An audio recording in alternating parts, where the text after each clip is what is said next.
The morning sun rises over Samarkand on this March day in 1220, illuminating one of the world's greatest cities, home to 250,000 souls, the jewel of the Silk Road. Turquoise domes catch the first light, gleaming like precious stones scattered across the desert. Below them, the bazaars are already stirring to life. Merchants from China unpack jade and silk. Caravans from Europe display furs and amber. The aqueducts flow with crystal water drawn from mountains 40 miles distant, feeding the lush gardens that make this desert paradise possible. But today, something is different. On the eastern ramparts, a sentry squints into the morning haze. He's been on watch since midnight, counting down the hours until his relief arrives. His eyes are tired. The light plays tricks at this hour when darkness surrenders to dawn. He blinks, rubs his face, looks again. There's a sound, distant, growing louder, not thunder, not wind, the rhythmic pounding of hooves, thousands upon thousands of hooves. The sound builds like a heartbeat, faster and faster, until it becomes a continuous roar that makes the stone beneath his feet vibrate. He shouts to his companion, points toward the Kizilkum Desert to the north. The other sentry joins him at the wall. Together they stare at what shouldn't exist. An army, emerging from a wasteland that everyone knows is impossible to cross. 200 miles of scorching sand and waterless hell that has swallowed entire caravans without a trace. No army could cross it. No army has ever crossed it, until now.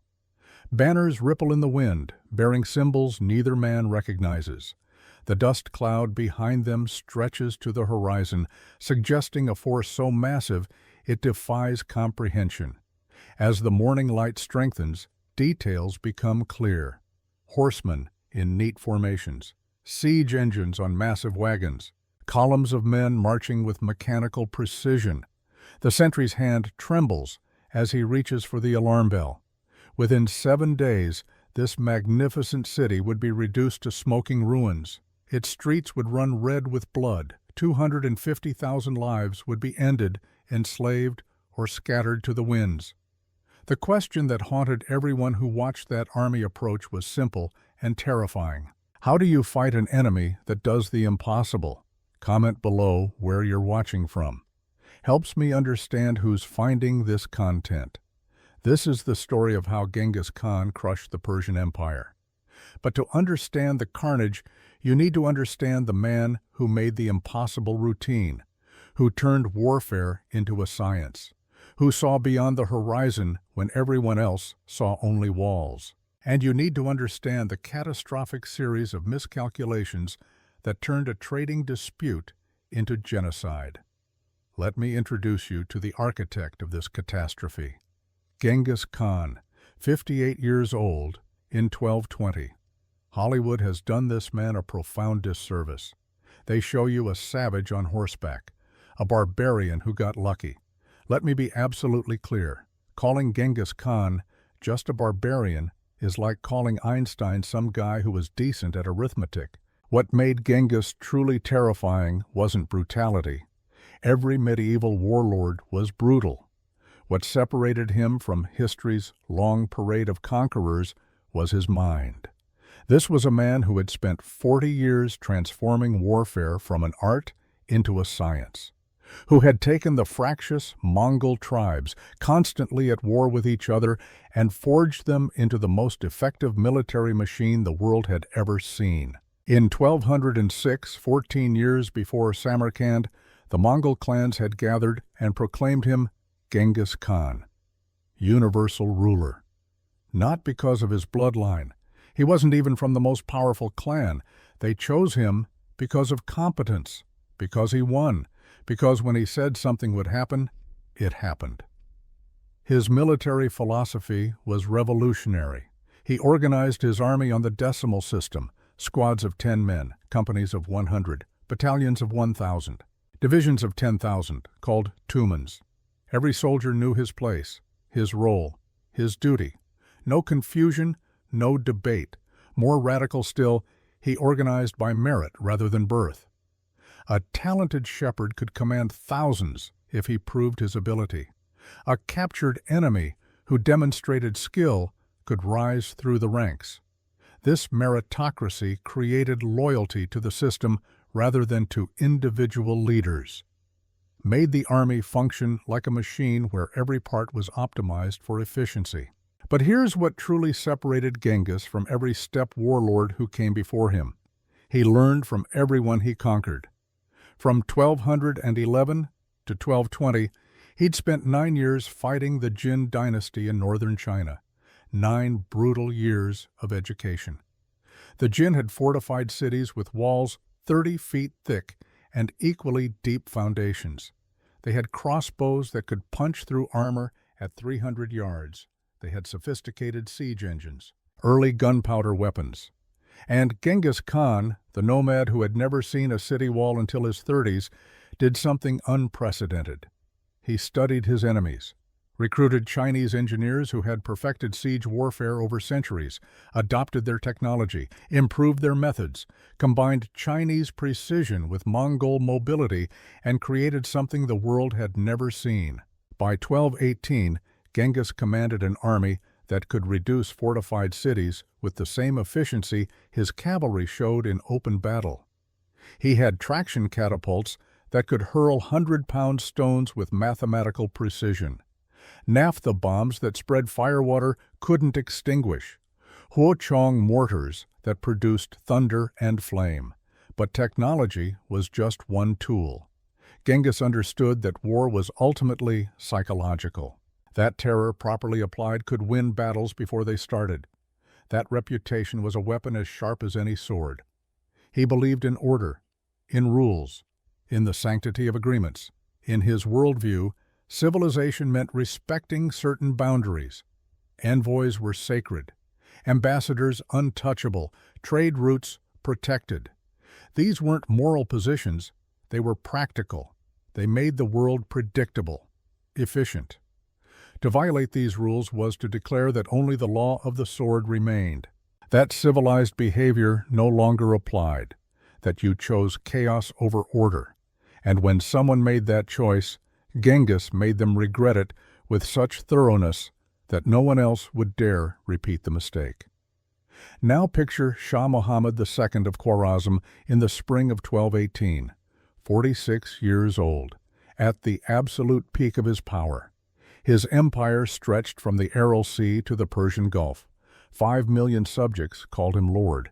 He ruled legendary cities. Bukhara, where scholars debated philosophy beneath soaring minarets. Herat, where poets composed verses that would echo through centuries. Samarkand itself, the crown jewel that made even Baghdad envious. Muhammad had just crushed his rivals, the Ghurids, in a campaign that demonstrated his military prowess beyond question. The Abbasid Caliph in Baghdad, nominal head of all Islam, acknowledged his power. His treasury overflowed with gold. His armies numbered in the hundreds of thousands. Muhammad wasn't just confident. He was arrogant. But empires built on arrogance alone shatter when that confidence meets competence. Here's what Muhammad didn't understand, couldn't understand. The world had changed while he was consolidating power. The old rules of steppe warfare, where nomadic raiders swept in for loot and left when winter came, those rules no longer applied. Genghis Khan had evolved, had become something unprecedented. But to Muhammad, the Mongols were just another tribe of horse archers, dangerous in the open field perhaps, but ultimately no threat to fortified cities, no threat to civilization.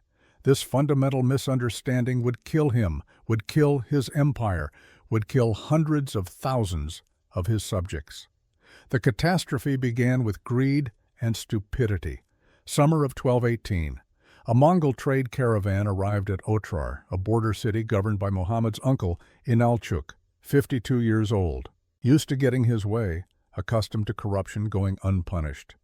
The caravan carried gifts from Genghis Khan, jade from China, ivory from India, gold, white camel hair cloaks, a fortune in merchandise, more importantly, a message. Let us trade. Let us prosper together. Let us establish relations between empires. Inalchuk looked at those goods and saw opportunity for personal enrichment. He accused all 40 merchants of being spies, then had them executed, every single one. Seized their goods for himself. This was bad. Killing merchants disrupted trade, angered powerful neighbors, but it happened occasionally in the medieval world. Rogue governors made terrible decisions. What came next transformed a diplomatic incident into apocalypse. Genghis Khan, despite his rage at the merchants' deaths, tried to maintain diplomacy. He understood that wars were expensive, that trade was profitable, that conflict should be the last resort when other options existed. He sent 3 envoys to Muhammad's court. The message was simple and reasonable. Hand over Inalchuk. Punish him for his crime. Pay restitution for the murdered merchants and stolen goods. Then everyone could move forward. Shah Muhammad faced a choice. Option 1. Blame everything on his uncle. Inalchuk was guilty. Everyone knew it. Hand over one man, avoid war with a powerful neighbor, maintain profitable trade routes. Political calculation dictated this choice. Option 2. Stand by his uncle. Assert his authority. Show this upstart Mongol that the Khwarezm Empire didn't bow to threats from steppe nomads. Muhammad chose pride. His response to those 3 envoys has been debated for 8 centuries. Some sources say he executed one and shaved the beards of the other 2, sending them back in humiliation. Other sources say he killed all 3 and sent their bodies back to Mongolia. The exact details don't matter. What matters is that he killed diplomatic envoys, men carrying the white banner of peace, representatives who should have been untouchable by every law of civilized warfare. When news reached Genghis Khan, he climbed alone to a hilltop. His chroniclers record that he spent 3 days there, praying to the eternal sky, seeking guidance. But those who knew him understood he wasn't praying for guidance. He was calculating, planning, determining exactly what form his response would take. When he descended from that hill, his decision was made. This wouldn't be a punitive raid, not a limited expedition to punish Otrar and withdraw. This would be total war, the complete destruction of the Khwarezm Empire, an example so terrible that no one would ever dare violate the rules of diplomacy again. An action done at the right time is worth 100 done at the wrong time, he told his generals. Muhammad has chosen the time. Now I choose the action. Genghis assembled a force between 100,000 and 150,000 warriors, stripped Mongolia's garrisons nearly bare, called in Tumans from across his empire. This was the largest Mongol force ever assembled for a single campaign. But numbers alone weren't enough. He needed to send a message that would echo across continents. So he brought his Chinese engineers, hundreds of them, masters of their craft who had perfected siege warfare over dynasties. They brought their catapults, their techniques, their systematic approach to reducing fortifications. The Khwarezmians were about to learn that these weren't just horse archers anymore. Let me show you what Genghis had created. The Mongol Tumen was organized with precision that wouldn't be matched in Europe for another 500 years. 10 men formed an arban, led by the best warrior. 10 arbans formed a jagan of 100. 10 jagans formed a minghan of 1,000. 10 minghans formed a tumen of 10,000. Communication flowed through this structure with mechanical efficiency. Orders from Genghis reached individual soldiers within minutes. Coordination between units that European armies wouldn't achieve until the age of radio. Every warrior carried 60 arrows in his quiver, had trained with the composite bow since childhood, could hit a man-sized target at 70 yards while riding at full gallop. The Mongol cavalry could sustain arrow volleys that killed at ranges where enemies couldn't effectively respond. Their horses were small, ugly by Persian standards, but incredibly hardy, could survive on grass other horses wouldn't eat, could travel 40 miles a day for weeks. Each warrior brought multiple remounts, allowing them to cover distances that seemed impossible to defenders expecting normal cavalry speeds. The Chinese engineers brought traction catapults, not crude trebuchets that relied on counterweights. Sophisticated machines powered by teams pulling synchronized ropes. They could hurl 100-pound stones with accuracy that could target specific sections of wall, could calculate angles and trajectories with mathematical precision. They brought naphtha bombs, packages of petroleum-based fuel wrapped in cloth, set ablaze, hurled over walls. Fire that spread on contact, that water made worse, not better. That created panic and destruction beyond the physical damage. They brought early gunpowder weapons, Huochong mortars, that produced tremendous noise and flame. The psychological impact was devastating, even when the actual destructive power was limited. But here's what made this combination truly revolutionary. Genghis had figured out how to integrate these systems, how to use cavalry speed to achieve surprise, how to employ siege engines to break defenses, how to exploit psychological warfare to shatter morale before the actual assault began. Other medieval armies had cavalry or siege engines or psychological tactics. Genghis had all three working in coordination, executed with discipline that made every element multiply the effectiveness of the others. The Mongol army crossed the Jaxartes River in late 1219 and entered Khwarezmian territory. Shah Muhammad, receiving reports of the invasion, made his first catastrophic strategic error. Instead of concentrating his forces into one massive army that could meet the Mongols in open battle, choose favorable ground, and force a decisive engagement, he scattered them. He garrisoned Samarkand with 30,000 troops, Balkh with 20,000, Otrar, where this nightmare began, with 20,000, and a dozen other cities with similar forces. His reasoning? He thought the Mongols were conducting a typical nomadic raid. They'd ravage some countryside, maybe besiege one or two cities, realize the walls were too strong, and withdraw when winter approached. He had no conception that he faced an enemy who had spent 9 years perfecting siege warfare in China, who had recruited the world's finest engineers, who viewed this campaign not as a raid, but as total war. By scattering his forces, Muhammad violated the fundamental principle of concentration. The Mongols could now bring overwhelming force against each city in turn, while the scattered garrisons could never support each other. His second error was political. He didn't trust his commanders. The only person he truly believed in was his son, Jalal al-Din. 29 years old, talented, brave, loyal, everything a father could want as a general. And Muhammad had stationed him far from the main theater of operations. Why? Because his mother, Turkan Khatun, 68 years old, and still wielding immense political power, didn't trust Jalal al-Din, saw him as a threat to her influence. Historians describe their relationship as an uneasy diarchy, two rulers in one empire. She had her own government office, her own palace. Every major decision Muhammad made required her counter-signature. When crisis came, this divided authority would paralyze decision-making at the moment when unity was most critical. His third error, the most fundamental, was underestimating his enemy. Muhammad had fought nomads before, the Kongli, the Kipchaks, horse archers who were dangerous in the open but had no knowledge of siege warfare, who couldn't take fortified cities. The idea that these steppe warriors would bring Chinese engineers, cutting-edge siege technology, and systematic approaches to reducing fortifications never entered his calculations. His intelligence network had failed so completely that he genuinely didn't grasp what Genghis Khan had become. When scouts reported that the Mongols were building catapults and siege towers, Khwarezmian commanders were shocked. Some thought it was deception, some kind of elaborate trick.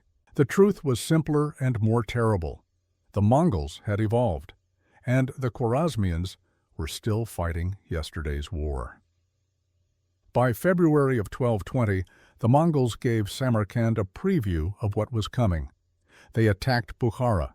300,000 people lived in Bukhara, known as the Dome of Islam in the east, a center of learning that rivaled Baghdad. Libraries filled with manuscripts accumulated over centuries, mosques where the faithful gathered in their tens of thousands, gardens that seemed miraculous in this harsh land.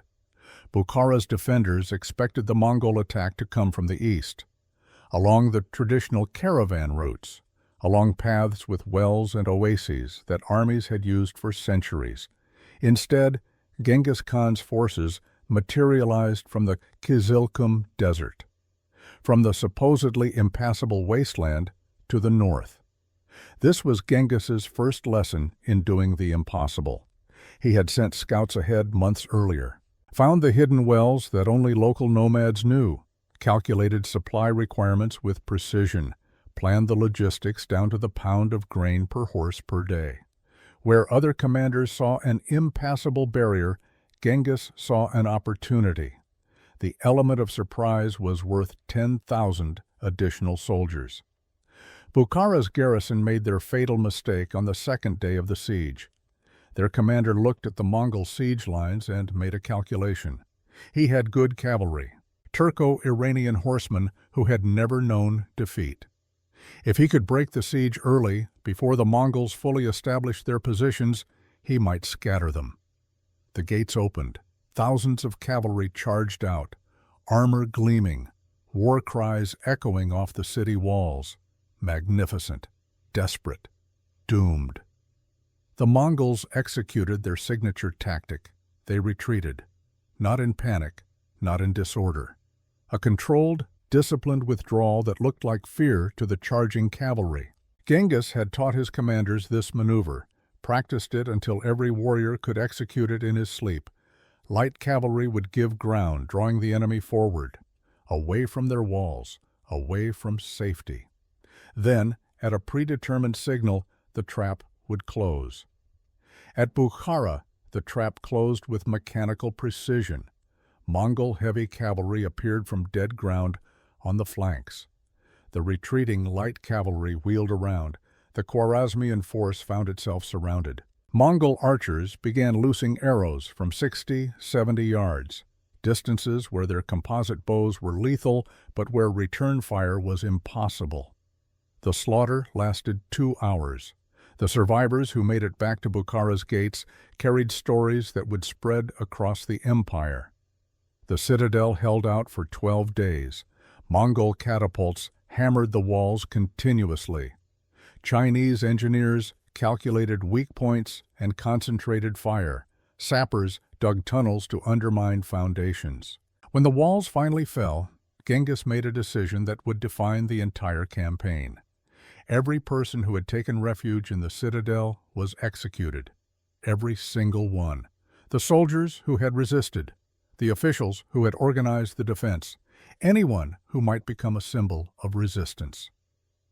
Then came the sorting. Artisans were identified by their hands, their tools, their skills.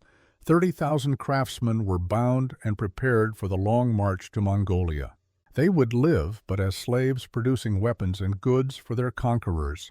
Young men of military age, another 30,000, conscripted into the Mongol army.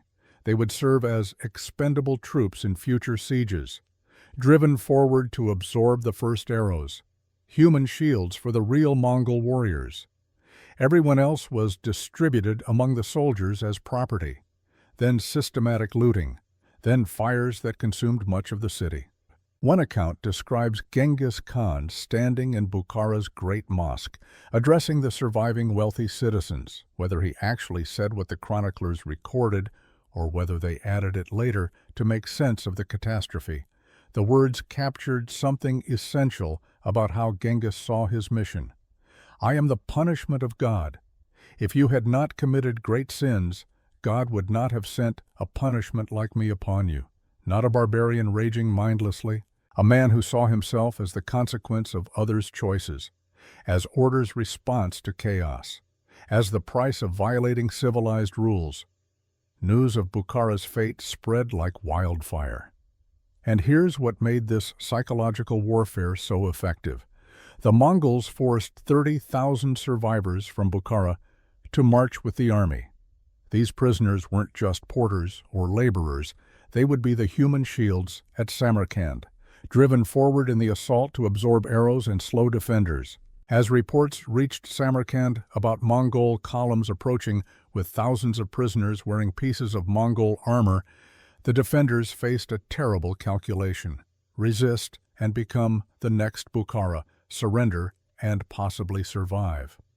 But Shah Muhammad II was about to ensure that surrender wasn't an option. By early March 1220, Muhammad was already fleeing westward, abandoning Samarkand, abandoning his empire, running from an enemy he'd created through his own arrogance. The city's defenders watched the Mongol army approach from multiple directions and knew their Shah had left them to die. Genghis Khan's sons, Ogedei and Chagatai, joined their father after reducing Otrar. Veterans who had just perfected their siege techniques, who knew exactly what worked against these massive fortifications. The Mongol force approaching Samarkand numbered in the hundreds of thousands when you included auxiliaries, engineers, conscripted soldiers from previous victories, and those 30,000 Bukhara prisoners. At the head of the columns marched those prisoners, 30,000 men, women, and children wearing pieces of Mongol armor, carrying Mongol banners. From Samarkand's walls, the army appeared twice its actual size. Worse, the defenders could see people they might have known, merchants they'd traded with, scholars they'd debated with, now being driven forward like cattle.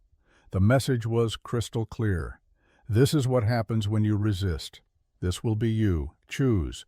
Tomorrow, the siege would begin.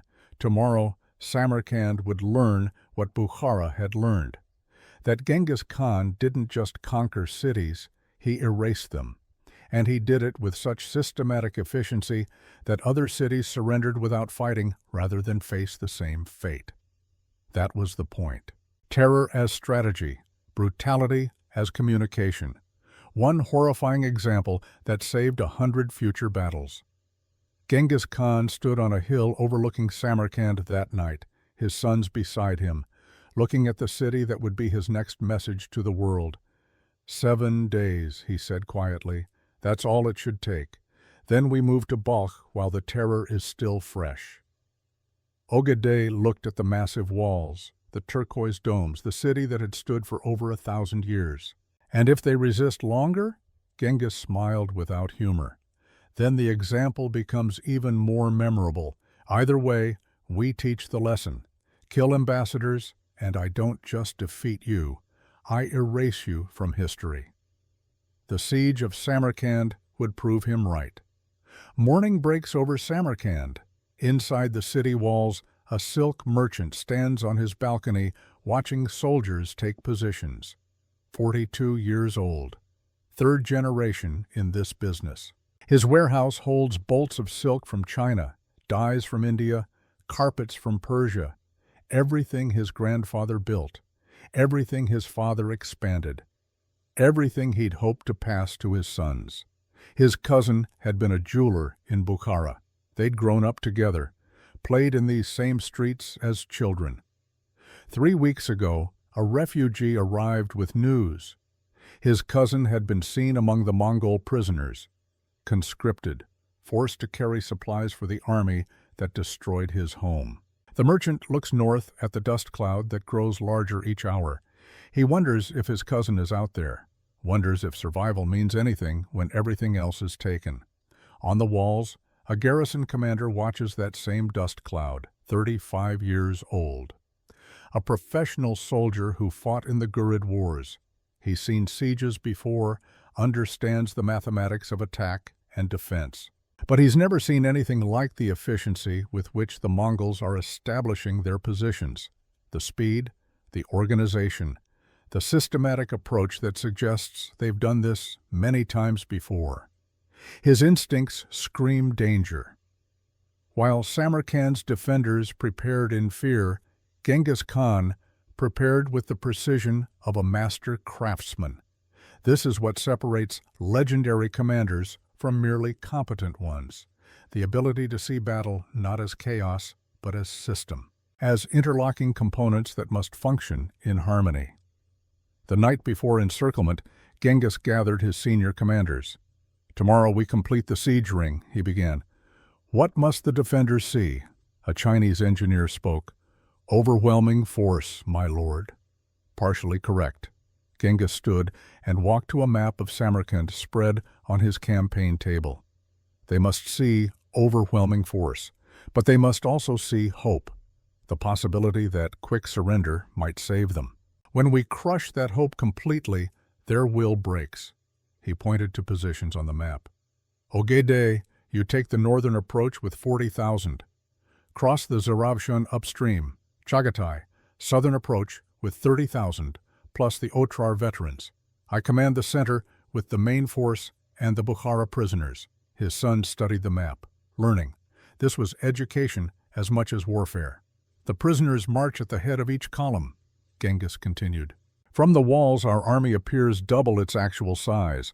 More importantly, they see what happened to the last city that resisted. Living proof that walls provide no safety." Jabe the Arrow, one of his greatest generals, understood immediately. The terror precedes us. Exactly. This city is a message, not just to the Khwarazm Empire, to every city from here to the Mediterranean. They need to understand what happens when you violate sacred laws, when you kill ambassadors, when you assume rules don't apply to you. Genghis turned to face his commanders, 58 years old, decades of warfare etched into his face. "Samarkand must fall fast and brutally, 7 days maximum. Then we move while the fear is fresh. Each city that surrenders without fighting validates the strategy. Each city that resists adds to the lesson." Subutai, perhaps the finest military mind in the army, asked the question others were thinking. "And if Muhammad rallies a relief force?" "He won't." Genghis's voice carried absolute certainty. "He's already running. By now he's halfway to the Caspian. A man who abandons his own capital doesn't suddenly discover courage. No, the defenders are alone, and they know it." He looked at each commander in turn. 7 days. Make them count." The encirclement began at dawn, with 3 columns approaching simultaneously. Mongol cavalry flowed around Samarkand like water around stone. Within hours, the city was completely cut off. No escape, no messengers getting out, no hope of relief. And here's where Genghis's organizational genius showed. Each Tumen knew its assignment as if reading from a script they'd rehearsed 100 times. Light cavalry formed the outer ring, interdicting any attempt to break through. Heavy cavalry established strongpoints at key terrain. Chinese engineers immediately surveyed the walls, calculating angles and distances. By noon, construction of siege engines had begun. By sunset, bombardment positions were prepared. Inside the city, the garrison commander watched from the walls. He'd been a soldier for 15 years, had studied warfare, knew his profession. This efficiency terrified him. He found the city's military governor and reported what he'd observed. "Sir, these aren't raiders. These are specialists. They've done this before, many times.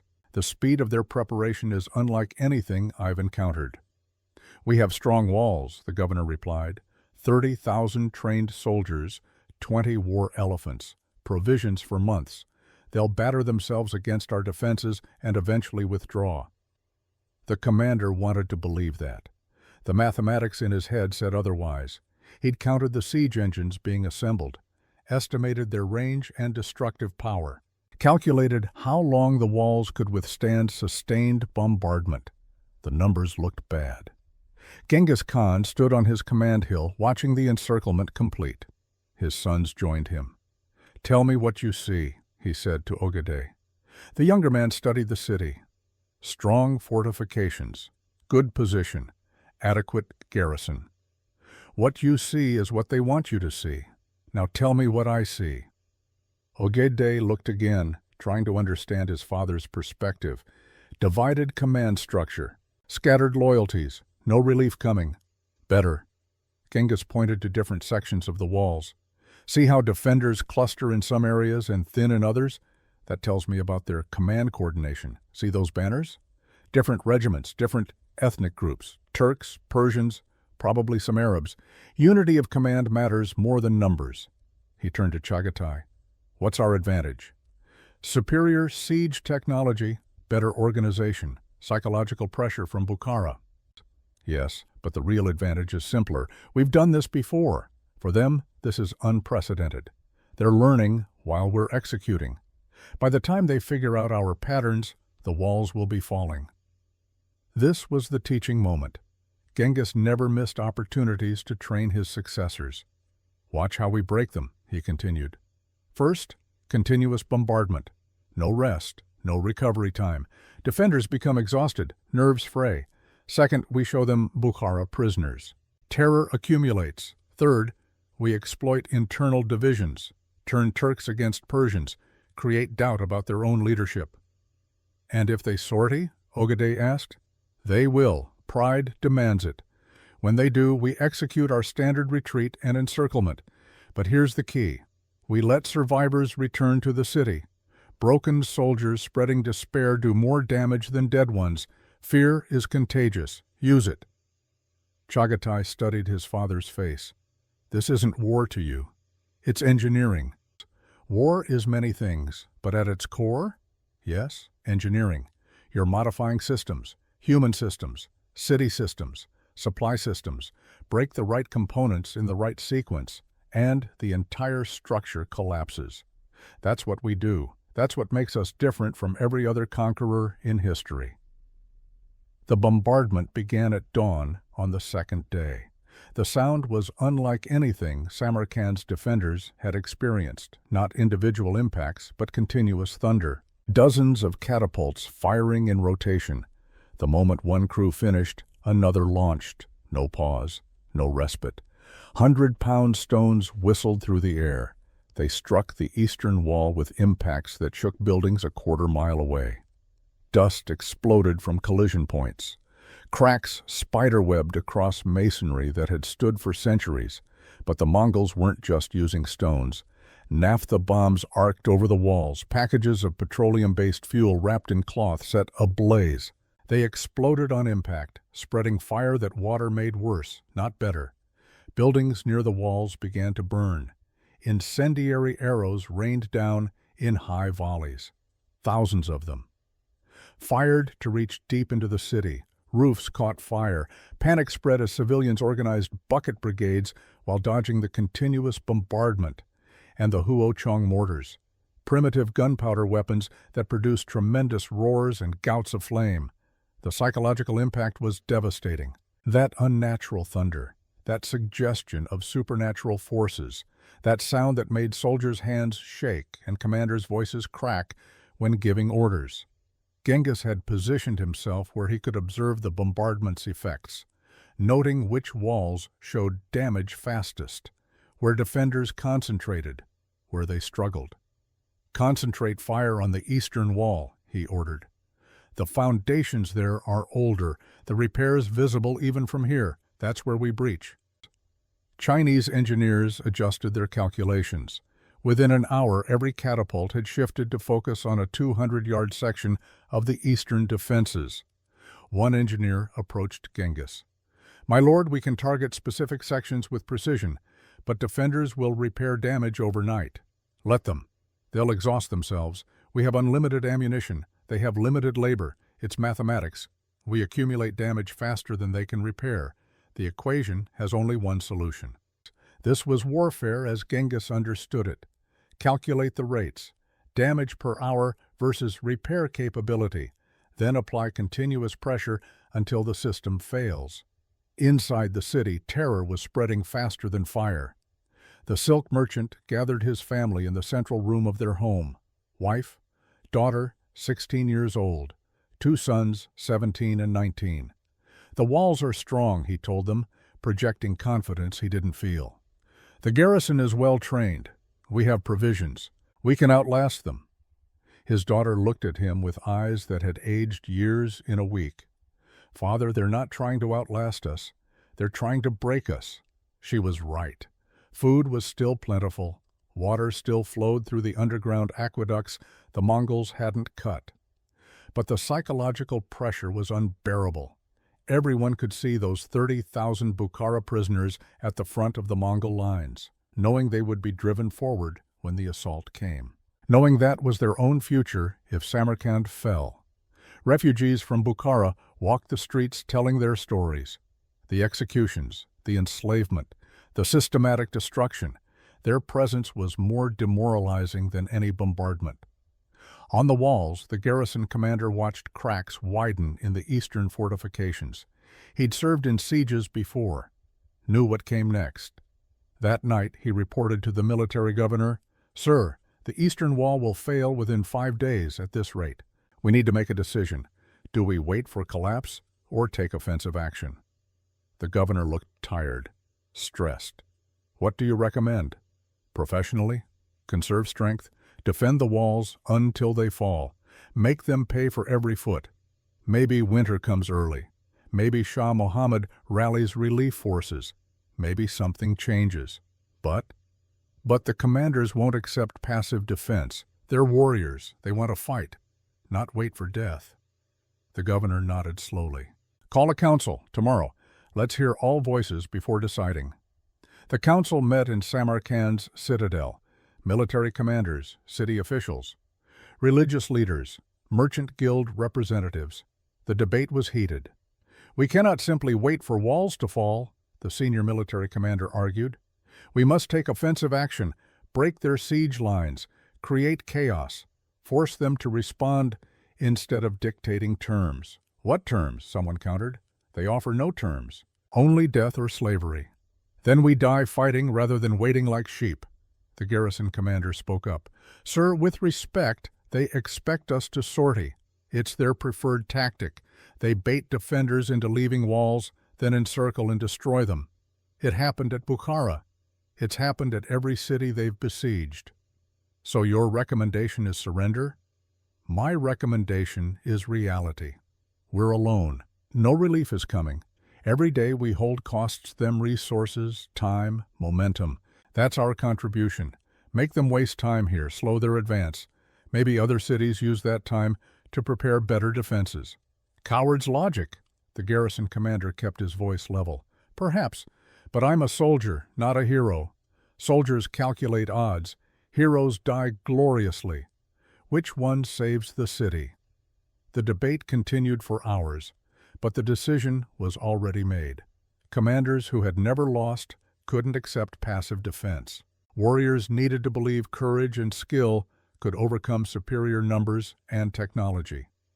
They would sortie at dawn, 20 war elephants, thousands of heavy cavalry. The elite would break the Mongol lines or die trying. The garrison commander left the meeting knowing they'd just voted for suicide. The assault began as the sun cleared the eastern horizon. Gates groaned open. 20 armored war elephants trumpeted their challenge and charged toward Mongol lines. Each beast carried a howdah with 4 warriors raining arrows on any target. The elephants wore armor plating across heads and flanks. Walking siege engines designed to scatter cavalry and trample infantry. Behind them thundered thousands of heavy cavalry. Turco-Iranian horsemen who had trained since childhood, who knew every trick of mounted combat, who had broken enemy formations from India to the Caspian. It must have been magnificent, desperate, glorious. The last throw of the dice by an empire refusing to surrender quietly. Genghis Khan watched from his command hill.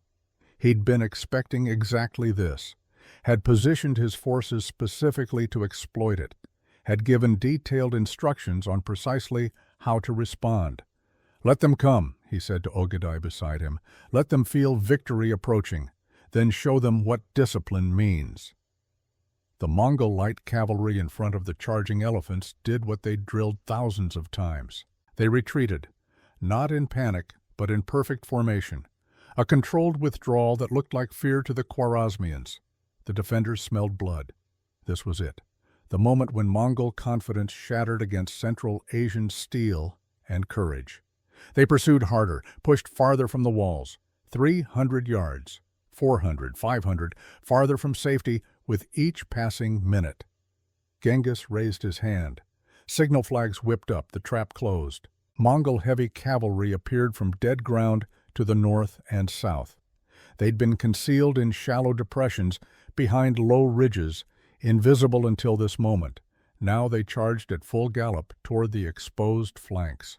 Simultaneously, the retreating light cavalry wheeled with parade ground precision. What had been withdrawal became encirclement in seconds.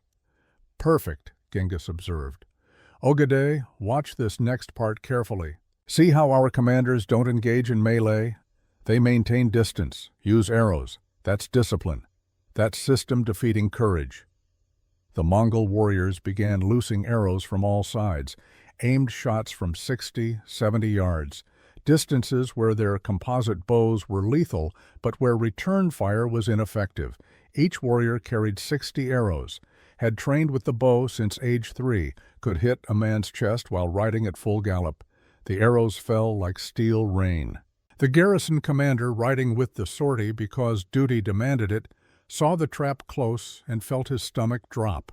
This was exactly what he'd warned about, exactly what he'd feared. The war elephants, magnificent and powerful, became liabilities, panicked by arrows they couldn't avoid, unable to close with enemies who stayed at range. Some went berserk, trumpeting in rage and pain, trampling friend and foe indiscriminately. A Mongol officer who'd fought elephants in India had briefed Genghis. "They're powerful but inflexible. Panic them, and they destroy their own side more effectively than you could." The briefing proved accurate. Within an hour, the sortie had transformed into catastrophe. The garrison commander survived only because his horse was killed and he played dead among the corpses. Those who made it back to the gates were the fortunate ones. Genghis turned to Chagatai. "Why did we let survivors return? Broken soldiers spread despair better than dead ones, father." "Exactly. Now watch the walls. See how defenders' posture changes? That's morale collapsing. That's hope dying. We haven't attacked the walls yet, and already they're defeated. This is how you conquer empires. Break minds before breaking stone." He looked at both his sons, making sure they understood. Courage without intelligence is just noise. They had bravery. We had system. System always wins. Remember this. The gates closed behind the survivors. On the walls, defenders watched their best troops broken in under an hour. 7 war elephants had been captured. Genghis gave his next order. "Release the elephants into the countryside." An aide looked confused. "My lord?" "Release them. They'll wander. Starve eventually because there's insufficient food in this desert. But before they die, everyone who sees them will know. Even your greatest weapons are useless against us. The message matters more than the beasts." Even in this detail, calculated messaging. Nothing random, nothing wasted. After the failed sortie, something broke inside Samarkand's walls. The 4th day dawned. Gates opened again, but not for another attack. 5,000 garrison soldiers marched out under white banners. They'd seen the elephants broken, seen their cavalry slaughtered. They'd done the mathematics and chosen surrender. They knelt before Mongol lines, laid down weapons, begged for mercy. Genghis sat his horse and looked at them. 5,000 soldiers, all military age, all trained, all capable of fighting again if circumstances changed. His decision was instantaneous. Execute them, all of them, in full view of the walls. No debate, no discussion. The order was final. The executions took most of the day. 5,000 men killed in small groups, their screams carried to the city. Defenders watched from the walls, unable to look away, unable to help. Genghis positioned himself where Samarkand's defenders could see him observing the executions, sending a message with his presence. Surrender means death. Resistance means death. Choose how you die, not whether you die. After the executions, Genghis gathered his commanders. "Some of you are wondering if this was necessary," he said, addressing the unspoken question. "It wasn't. It was effective. Every defender watching now understands. There is no mercy option. There is no negotiation. There is only the speed with which they die." This clarity simplifies their thinking. Simplified thinking leads to mistakes. Mistakes create opportunities. He paused, letting that sink in. We're not conquerors who leave survivors to rebuild and resist. We're forces of consequence. We teach lessons so thoroughly that no one needs a second demonstration. That's mercy of a different kind. Strange mercy, but mercy nonetheless. Inside the city, fractures were deepening. A Turkic sergeant stood on the walls watching the executions, 29 years old. He'd served the Khwarezm Empire faithfully for a decade. The garrison commander found him there. "What are you thinking?" The sergeant didn't look at him. "I'm thinking they're offering terms to soldiers of our blood. I'm thinking the Persians started this war by killing Mongol ambassadors, and we're dying for their mistakes. You're considering desertion. I'm considering survival." Now he met the commander's eyes. "Why should we die for a Shah who ran away? For a people who never fully trusted us anyway? The Mongols are our distant cousins. Maybe they'd treat us better than the Persians ever did." The commander wanted to argue, wanted to invoke duty, honor, loyalty, but what argument could he make? The sergeant was right. This war had started from Persian arrogance. "Do what you must," he said finally. "If you run, do it at night. I don't want to have to order your execution." That night, dozens of Turkic soldiers slipped over the walls, maybe hundreds. The command structure was fragmenting. Trust was evaporating. And Genghis Khan's intelligence network inside the city was working overtime. The most damaging rumor spread like wildfire through barracks and guard posts. Turkin Khatun, Shah Muhammad's powerful mother, had secretly contacted the Mongols, had offered to betray the empire to preserve her own power, had arranged for Samarkand to fall in exchange for her safety. Was it true? Probably not. But it exploited known tensions brilliantly. Everyone knew she and Muhammad fought for control. Everyone knew she countermanded his orders. Everyone knew their relationship was poisonous. The rumor was believable enough that people couldn't dismiss it. Within hours, Persian soldiers were accusing Turkic soldiers of complicity. Turkic soldiers were questioning why they should die for possibly traitorous Persian leadership. The Turkic sergeant heard the rumors and made his decision.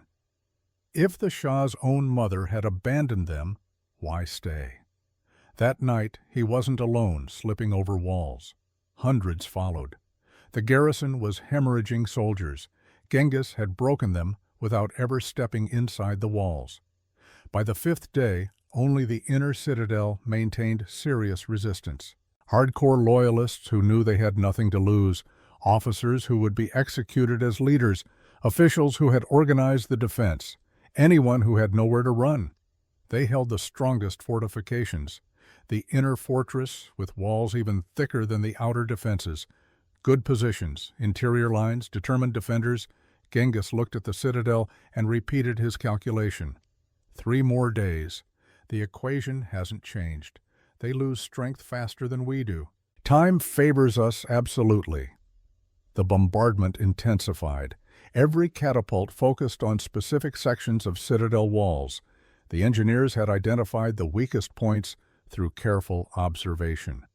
Now they exploited them with mathematical precision.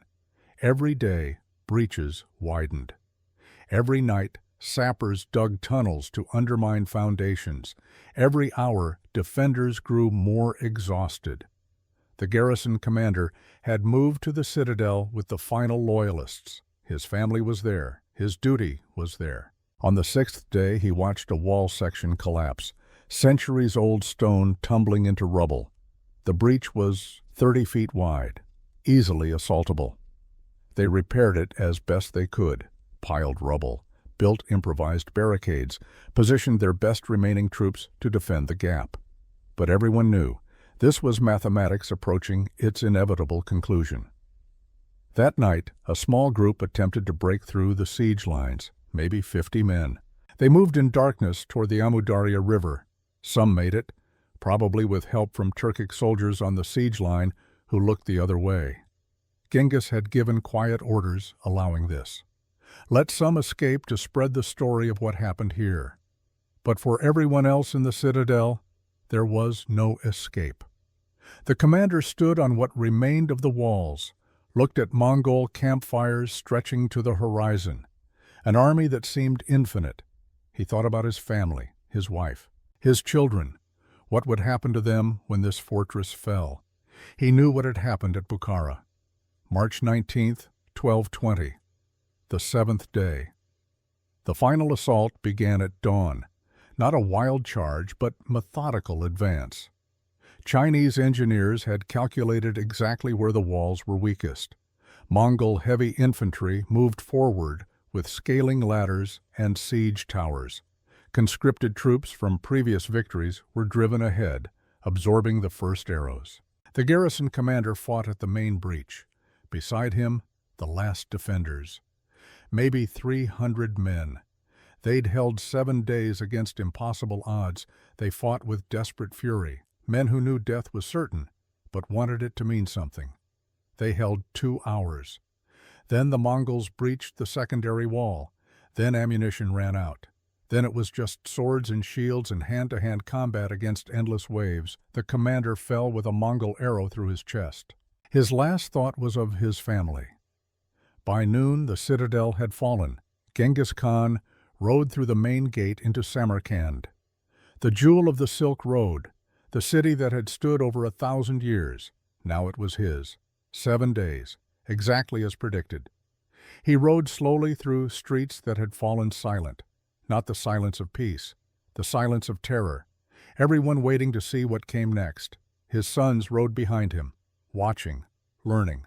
"This is what happens," Genghis said quietly, "when you mistake civilization for immunity, when you think rules don't apply to you, when you kill ambassadors and assume there are no consequences."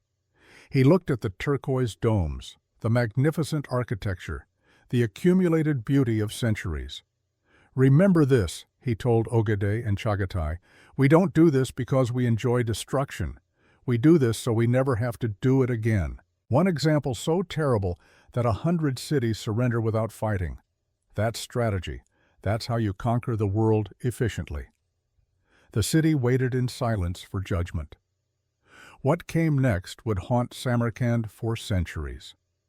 The silk merchant huddled in his basement when Mongol soldiers broke down the door above. He'd hidden his family here when the citadel fell, hoping somehow they might be overlooked in the chaos, a foolish hope born of desperation. The soldiers descended the stairs. They didn't speak. This was practiced routine. They'd done it at Bukhara, at Otrar, at a dozen other cities. They separated the family immediately, professional, efficient. His 2 sons, 17 and 19, military age, pulled to one side. His daughter, 16, to another group. His wife tried to cling to her daughter but was shoved away. The merchant himself was examined. His hands, soft, no weapon calluses, but stained with dye. A craftsman, someone valuable. He watched his sons being led away, tried to memorize their faces, the way they looked back with eyes that had aged a lifetime in 7 days. He never saw them again. What happened after the walls fell is difficult to write about 800 years later. The chronicler Atta Malik Juvayni recorded that Genghis Khan ordered everyone who had taken refuge in the citadel and the great mosque killed, not imprisoned, not enslaved, killed, every single one. The justification was military necessity. These were the people who had organized resistance, the officials, the officers, the civic leaders, anyone who might become a symbol of defiance. The executions continued for days. Streets of the inner city ran with blood. Screams echoed off those magnificent turquoise domes that had made Samarkand famous across the world. This was the price of making Genghis Khan do the impossible. The price Shah Muhammad had brought upon his people when he killed those ambassadors 2 years ago. But the Mongols weren't mindless destroyers. That's what people misunderstand. Every decision had purpose. Every action served strategy. The sorting began, the same brutal process as Bukhara, but the merchant and other survivors didn't know that. For them, it was fresh horror. 30,000 young men conscripted as cannon fodder, the merchant's sons among them. They would march to Balkh, to Herat, to Nishapur. would die at some other city's walls, their bodies part of the arithmetic of siege warfare. 30,000 craftsmen identified by their skills and tools, the merchant among them, bound with rope, organized into columns, prepared for the long march to Mongolia, where they would spend their lives producing goods for conquerors. Everyone else, the old, women, children, unskilled laborers distributed among Mongol soldiers as slaves. Property divided like any other spoils. The merchant's wife and daughter were taken by a Mongol officer. He never learned their fate, never knew if they survived, never knew if they thought of him. Medieval chroniclers suggest the death toll reached hundreds of thousands. The numbers are certainly inflated, but even accounting for exaggeration, the scale was genocidal. What we know absolutely, a city of 250,000 people was left a smoking, depopulated ruin. Genghis Khan walked through Samarkand 3 days after the fall, not in triumph, in assessment, making sure his orders were executed correctly, making sure the lesson was being taught properly. He passed the great mosque where thousands had sought sanctuary. Now empty, silent, marble floors stained with blood that would never fully wash away. He passed the bazaar where merchants from 3 continents had once traded. Stalls collapsed, goods looted or burned. Voices that had filled these streets with commerce now silent forever. An aide approached. "My lord, the sorting is complete. Conscripts and craftsmen ready to march. Slaves distributed. What are your orders?" "Leave a small garrison to maintain order. We march in 3 days. Balkh is next." "And Shah Muhammad?" Genghis looked west. "Subutai and Jebe will find him. He's already broken. We just wait for him to die." The aide hesitated. "My lord, some of the men are asking, was all of this necessary? The executions, the scale of killing?" Genghis stopped walking, looked at his aide, 58 years old, decades of warfare in his eyes, experience in every line of his face. "Necessary? No. Effective? Absolutely." He gestured to the ruins around them. "Every city from here to the Mediterranean is watching, making calculations. Is resistance worth this price? Will our walls save us?" He started walking again. "This city is my message, not to the dead, to the living, to everyone who thinks killing ambassadors has no consequences, to everyone who believes civilization makes them immune to the laws of power." They reached the central square where executions were still being carried out. "The terror serves a purpose," Genghis continued. "Make the first example so terrible that you never need a second. Force 100 cities to surrender without fighting. That saves lives. Strange calculation, but accurate. This brutality prevents future brutality. That strategy most commanders never understand. But the people here made choices. Their Shah made choices. Actions have consequences. I'm not the cause, I'm the consequence. If you want to blame someone, blame Muhammad for killing my ambassadors. Blame Inalchuk for killing my merchants. Blame everyone who thought the old rules still applied." He mounted his horse. "We march in 3 days. The next city will surrender faster. That's how you conquer the world, not by enjoying destruction, but by making destruction so complete that others avoid it. Let me tell you about Shah Muhammad's end. While Samarkand fell, Muhammad was fleeing across Persia. Genghis had dispatched Subutai and Jebe, 2 of history's greatest generals, with 20,000 cavalry and orders to hunt him down. What followed was one of the most remarkable pursuits ever recorded. Subutai and Jebe chased Muhammad across the Alborz Mountains, along the Caspian shore, into the Caucasus, covering thousands of miles. Muhammad fled city to city, never stopping long enough to rally forces, never organizing defense, always one step ahead of his pursuers, always running. He had ruled an empire from the Aral Sea to the Persian Gulf, commanded hundreds of thousands of troops, controlled wealth that made him one of the richest men alive. Now he was a fugitive with nowhere to hide, his confidence transformed into paranoia, his pride into terror. By late 1220, approximately 9 months after Samarkand fell, he was sick and exhausted. He reached a small island in the Caspian Sea near Abaskan, desolate, windswept, the end of the world. There in December he died. Official cause, pleurisy, a lung infection, but some chroniclers suggested he died of shock and grief, that his body simply surrendered, that psychological trauma exceeded any medicine's ability to heal. Disease or broken heart, the result was the same. In less than 2 years, Muhammad went from peak power to dying alone on a barren island. His empire ruins, his cities ash, his people dead or scattered. When news reached Genghis, he said nothing for a long time. Then quietly, he chose to live as a coward. Heaven chose when he would die as one. The Khwarazm Empire died with Shah Muhammad, not weakened, not diminished, erased. But Genghis wasn't finished. He divided his forces and launched systematic destruction across Central Asia that defies comprehension. His youngest son, Tolui, was given eastern Persia, Herat, Nishapur, Merv, 3 of the world's largest, most prosperous cities. Each was besieged, each was destroyed, each added to the mounting toll.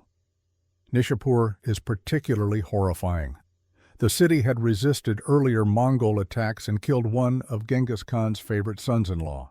When it finally fell, Tolui ordered every living thing killed. Not just defenders, not just military-age men, every living thing, men, women, children, even animals. The chronicler Ibn al-Athir claimed each Mongol soldier was assigned 300 to 400 people to execute. The number is certainly exaggerated, but Atta Malik Juvayni recorded that a cleric spent 13 days counting corpses, arrived at one point 3 million dead. Even divided by 10, the scale was unprecedented. Stop. Breathe. Let that number settle. 1.3 million people in a single city. Killed systematically over weeks. This wasn't battle heat, not collateral damage. This was organized extermination. A command-level decision executed with military precision. Why? Same reason as Samarkand. Terror, message, deterrent. Every city witnessing Nishapur's fate had to calculate, resist, and be utterly destroyed. Surrender, and possibly survive. That's exactly what Genghis wanted. He was conquering an empire larger than any in history, with forces relatively small compared to populations being subjugated. He couldn't afford prolonged resistance at every city. So he made resistance so catastrophically expensive that surrender became rational, became the only sane choice.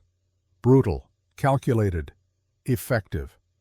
What drives me crazy studying this period is how completely the Mongols shattered conventional wisdom. In 1219, the Khwarazm Empire was at its peak. Wealthy beyond measure, powerful armies, fortified cities that had never fallen to steppe nomad civilization at its height. 2 years later, it ceased to exist, not weakened, erased, and this was just the beginning. Genghis Khan's empire would become the largest contiguous land empire in history. Twice the size of Rome at its peak, stretching from Korea to Hungary, Siberia to India. His descendants would rule much of the known world for over a century, would reshape trade routes, would spread technology and ideas across continents, would create conditions that eventually enabled the European Renaissance. But in March 1220, in Samarkand's ruins, none of that mattered. For the silk merchant being marched east in chains, family destroyed, life shattered, long-term historical consequences were irrelevant. All that mattered was surviving the next day. The brutal reality of being property in an empire built on systematic terror. He would reach Mongolia eventually, would spend 20 years weaving silk, would combine Central Asian patterns with Chinese techniques, creating textiles treasured across the empire, would live into his 60s, would train apprentices, would make himself valuable enough to be treated reasonably well. But his old life remained a fading dream. His sons, dead at walls he never saw. His wife and daughter vanished into the Mongol Empire's vastness. His home, his city, his entire world reduced to ash and memory. That was the price, not just of one man's pride, not just of one governor's greed, but of underestimating an enemy, of assuming old rules still applied, of thinking civilization could ignore barbarians beyond borders. The garrison commander's family never learned what happened to him. His wife waited in that basement until soldiers found them. His 2 children were separated. Sent to different fates he never knew. His body was never identified among thousands at the breach. Just another defender who chose duty over escape, who understood the mathematics but fought anyway, professional to the end, the kind of soldier empires are built on, the kind who dies when empires fall. His wife would survive as a slave in a Mongol household, would live another 30 years, would never speak of Samarkand. Some wounds run too deep for words. His daughter would be taken to a camp in Mongolia, would adapt, survive, eventually marry a Mongol soldier, would have children who grew up never knowing their mother was born in a city that once rivaled Baghdad. His sons, conscripted into the Mongol army, would die at the siege of Balkh 6 months later. Driven forward as human shields, their bodies added to the arithmetic of conquest. 4 lives shattered by decisions made by men they never met. By ambassadors killed 2 years earlier. By pride and stupidity cascading into catastrophe. That's how history actually works. Not great men making great decisions. Ordinary people crushed by consequences of choices they didn't make. So what do we learn? Because history isn't just about what happened. It's about understanding why and what it means for us. First lesson, organization defeats raw strength. The Khwarezmians had courage, numbers, fortifications, war elephants, superior resources if Muhammad had concentrated them. The Mongols had organization, unity of command, meritocracy, systematic approaches. When Muhammad scattered his armies, he doomed them all. The Mongols could concentrate overwhelming force against each target, while scattered garrisons never supported each other. This isn't ancient history. This is fundamental. Divided forces invite defeat. Unity of purpose and command is worth more than numerical advantage. Second lesson, psychological warfare matters as much as physical weapons. The Mongols didn't just attack, they terrorized, spread rumors, exploited divisions, used survivors as both shields and advertisements. By the time they reached each city, half the battle was won. Defenders had heard stories, seen refugees, knew what was coming. Fear is a weapon. Wielded precisely, it can break armies before they fight. Third lesson, underestimating your opponent is fatal. Muhammad thought he faced typical steppe raiders, had no concept that Genghis had spent 9 years perfecting siege warfare, had recruited the finest engineers, had transformed Mongol military into something unprecedented. His failure to understand his opponent cost him everything: empire, family, life, millions of subjects. In any competitive endeavor, understanding your opponent is paramount. Assume they're stupid at your peril. Assume they're still fighting yesterday's war, and you'll wake up to discover the world has changed and you're obsolete. Fourth lesson, terror must serve strategy. Genghis's brutality wasn't random. Every execution, every conscription, every burned city served strategic goals. Other cities surrendered without fighting after Samarkand. That was the point. The brutality was a tool, not an end. I'm not justifying it. The suffering was real, the death toll staggering. But from a military standpoint, it worked. The Mongols conquered more territory faster than any empire before or since, partially because their reputation made resistance seem futile. 20 years later, in Karakorum, the Mongol capital, Genghis Khan would receive a silk robe. The craftsmanship was extraordinary. Central Asian patterns woven with Chinese techniques, colors that shifted in light, beauty that transcended cultures. "Who made this?" he asked. "A craftsman from Samarkand, my lord. He's trained apprentices. His work is treasured across the empire." Genghis ran his fingers over the silk, remembered that city, the turquoise domes, the 7 days. 250,000 souls. Does he speak of his home? "Never, my lord. Not once in 20 years. Genghis nodded slowly, understanding something profound. Some wounds don't heal. Some memories are too heavy to voice. You can conquer a man, take his city, use his skills, but you can never truly own what you've destroyed. The silk merchant weaving in Mongolia was alive, useful, even valued in his way. But the man who had walked Samarkand's streets, who had laughed in its bazaars, who had been father and husband and free, that man had died 7 days in March 1220, just like the empire that thought itself eternal. Genghis set the robe aside and returned to planning his next campaign.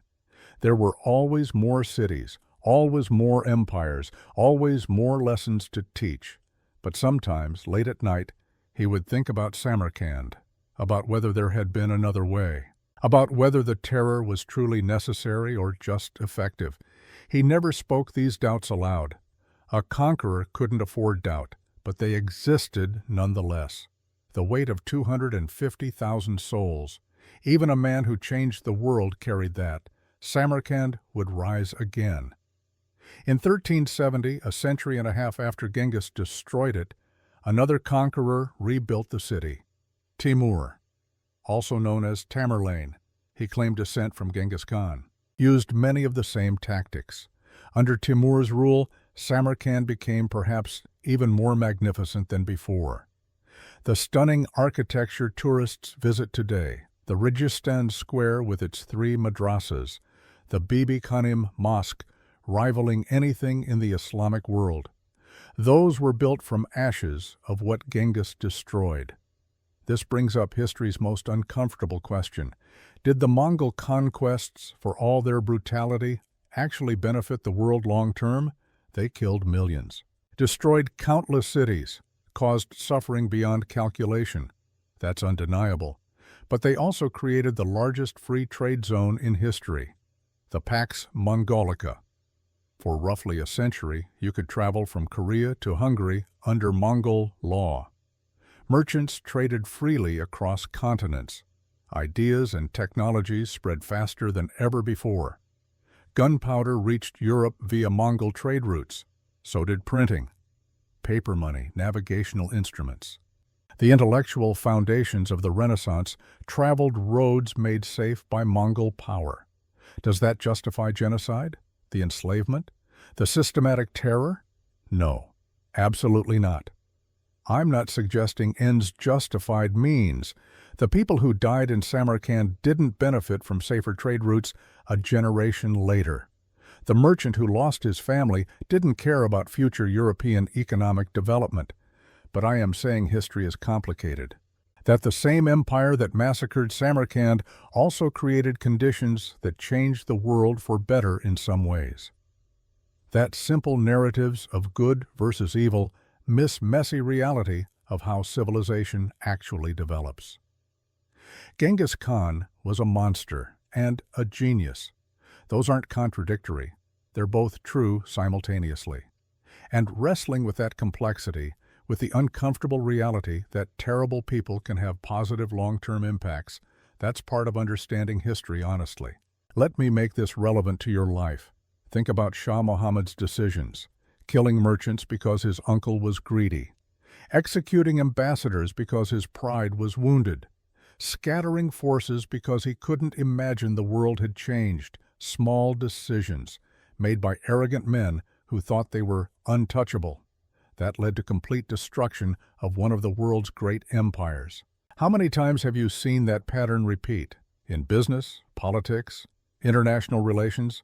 Leaders who assume old rules still apply, who underestimate new competitors, who let ego override strategy, who divide forces against unified threats. The lesson of Samarkand transcends medieval warfare. It's about adaptation, about understanding that the world changes, about respecting opponents enough to learn their capabilities before fighting them. Muhammad assumed the Mongols were what they used to be, never imagined they'd evolved, had learned, had become something unprecedented. That assumption killed him, killed his empire, killed hundreds of thousands of his subjects. Here's a counterfactual worth contemplating. What if Muhammad had handed over Inalchuq when Genghis demanded it, paid restitution for murdered merchants, accepted that his uncle had committed a crime needing punishment? Would Genghis have been satisfied? Would he have turned his armies elsewhere? Maybe, probably not, given the trajectory of Mongol expansion, but it's possible. Genghis valued order, valued agreements. He might have become a trading partner instead of a destroyer. The Khwarezm Empire might have survived, prospered even, as a key intermediary between Mongol and Mediterranean worlds. Central Asia's entire history would be different. Populations of Samarkand, Bukhara, Nishapur, centers of Islamic learning and culture, might have been spared. Manuscripts that burned. Scholars who died. Accumulated wisdom of centuries lost in days. All because one man's ego wouldn't let him admit fault, wouldn't let him hand over one guilty official to prevent war. Small decisions, world-shattering consequences. The estimated death toll from the entire Mongol invasion of Khwarezm runs into millions. Historians debate exact numbers. Medieval chroniclers exaggerated to emphasize horror. But even conservative estimates suggest Central Asia's population didn't recover to pre-invasion levels for over a century. Think about that. An entire region, depopulated, traumatized, set back generations by 2 years of warfare. For Samarkand's people in March 1220, there were no consoling historical perspectives, no long-term benefits to contemplate, no silver linings. Only 7 days of horror that left their city in ruins and their civilization in ashes. The ruins stood as testament, as monument, as warning.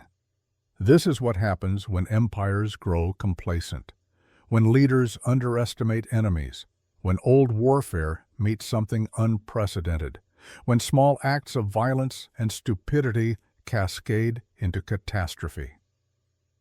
Genghis Khan's conquest of Central Asia was a turning point, the moment when it became clear that the age of isolated civilizations was ending, that a more connected, more dangerous world was being born.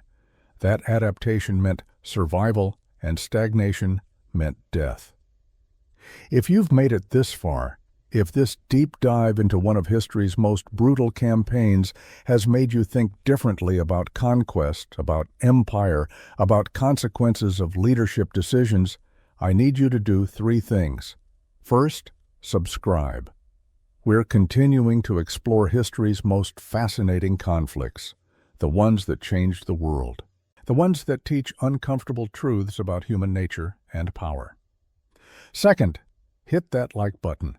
It genuinely helps the algorithm, shows YouTube that in-depth, serious content matters, that there is an audience for history that doesn't sacrifice accuracy for entertainment. Third, drop a comment. Tell me what siege or battle you want next. Constantinople 1453, when Ottomans finally broke the Byzantine Empire? The Mongol invasions of Japan, where typhoons did what armies couldn't? The fall of Baghdad in 1258, when Genghis's grandson destroyed the Abbasid Caliphate. Your suggestions shape what I create next. This channel exists because people like you want substantive, detailed, honest history. And if you know someone who would appreciate this, someone who values depth over sound bites, complexity over simplification, share this video. History matters most when it's shared. Remember Samarkand's lesson, know your opponent or die learning. Don't assume they're still fighting yesterday's war. Don't divide forces against unified threats. And never, ever kill the ambassador. Because that single act, that moment of pride and rage when Shah Muhammad executed Genghis Khan's envoys, that set in motion a cascade destroying empires, killing millions, changing world history's course. Small decisions made by arrogant men, that echo through centuries. Samarkand's ruins teach us that civilization is fragile, that power is temporary, that adapting to change isn't optional, it's survival. Genghis Khan understood this in his bones, learned from everyone he conquered, evolved constantly, combined tactics from dozens of cultures into something unprecedented. Shah Muhammad assumed the world was static, that his empire was eternal, that barbarians would always be barbarians. One built the largest empire in history. The other died alone on a windswept island. His world turned to ash. History doesn't repeat, but it rhymes. And the rhymes are worth learning, worth remembering, worth sharing. Because somewhere right now, someone is making Shah Muhammad's mistakes, underestimating a competitor, assuming old rules still apply, letting pride override prudence, and somewhere, someone is doing what Genghis Khan did, learning, adapting, preparing to do the impossible. The question is, which one are you?